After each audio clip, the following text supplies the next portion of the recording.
Assalamualaikum warahmatullahi wabarakatuh. Perkenalkan, saya Faisal Sidik Permana. Di sini saya akan memaparkan materi analisis implementasi prinsip Good Corporate Governance KNKG oleh PT Indofood Sukses Makmur. Definisi GCG. Pengertian: Good Corporate Governance adalah struktur dan mekanisme yang mengatur pengelolaan perusahaan agar sesuai dengan peraturan perundang-undangan dan etika usaha yang berlaku. Kemudian di sini ada prinsip. Penerapan prinsip GCG atau tata kelola perusahaan yang baik dapat meningkatkan kinerja perusahaan dan nilai ekonomi jangka panjang bagi para investor dan pemangku kepentingan atau stakeholder. Contoh dari penerapan GCG adalah sistem pengendalian dan pengawasan intern, mekanisme pelaporan atas dugaan penyimpangan, tata kelola teknologi informasi, pedoman perilaku etika, dan sebagainya. Kemudian ada analisis penerapan GCG. Analisis yang dilakukan yaitu pada PT Indofood Sukses Makmur.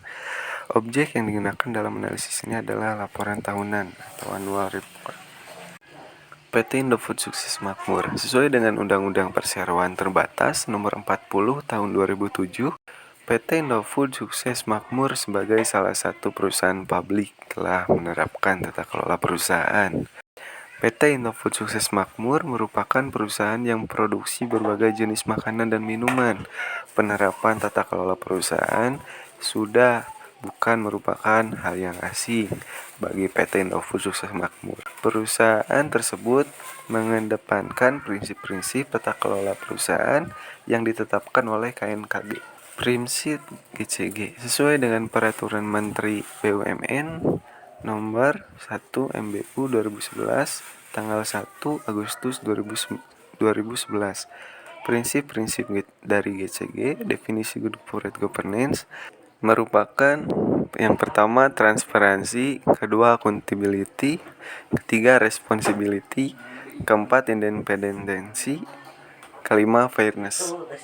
Transparansi adalah keterbukaan informasi yang cukup, akurat, dan tepat waktu kepada para pemangku kepentingan stakeholders. Kemudian accountability atau akuntabilitas adalah kejelasan fungsi, pelaksanaan, dan pertanggungjawaban perusahaan sehingga pengelolaan terlaksana dengan efektif. Prinsip akuntabilitas memberi kejelasan hak dan kewajiban antar pemegang saham, dewan direksi, dan dewan komisaris. Kemudian ada responsibility atau pertanggungjawaban merupakan kesesuaian pengelolaan perusahaan terhadap peraturan dan prinsip korporasi yang sehat. Contoh dari prinsip pertanggungjawaban adalah keselamatan pekerja, kesehatan pekerja, pajak, dan sebagainya.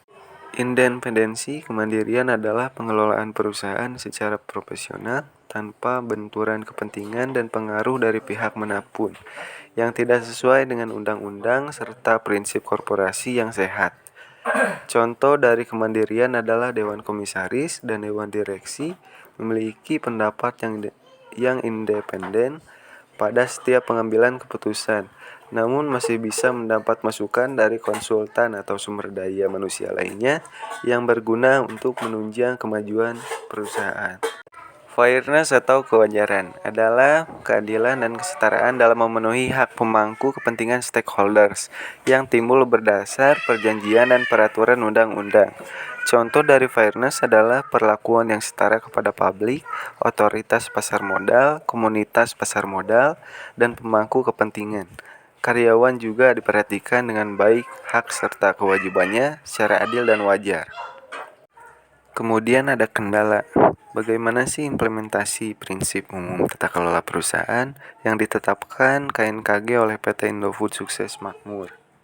Kemudian di sini ada solusi. Berdasarkan informasi yang diperoleh melalui laporan tahunan tahun 2017 dan situs resmi PT Indofood Sukses Makmur di internet, dapat disimpulkan bahwa secara keseluruhan PT Indofood Sukses Makmur telah memenuhi 5 prinsip umum GCG yang dikeluarkan oleh KNKG 2006, yaitu transparansi, akuntabilitas, tanggung jawab, independensi, serta kewajaran dan kesetaraan. Lalu, kelima prinsip tersebut telah diaplikasikan dengan baik oleh PT Indofood Sukses Makmur. Hal ini dapat dilihat melalui informasi yang disampaikan dalam laporan tahunannya. Karena dalam laporan tahunan tersebut, PT Indofood Sukses Makmur seluruh informasi yang dibutuhkan oleh pemangku kepentingan seperti hasil kinerja, struktur, dan kebijakan GCG secara lengkap dan sistematis. Juga dengan diperolehnya berbagai macam penghargaan yang telah diterima oleh PT Indofood Sukses Makmur, terutama penghargaan dalam bidang tata kelola perusahaan dan penghargaan terkait produk-produknya.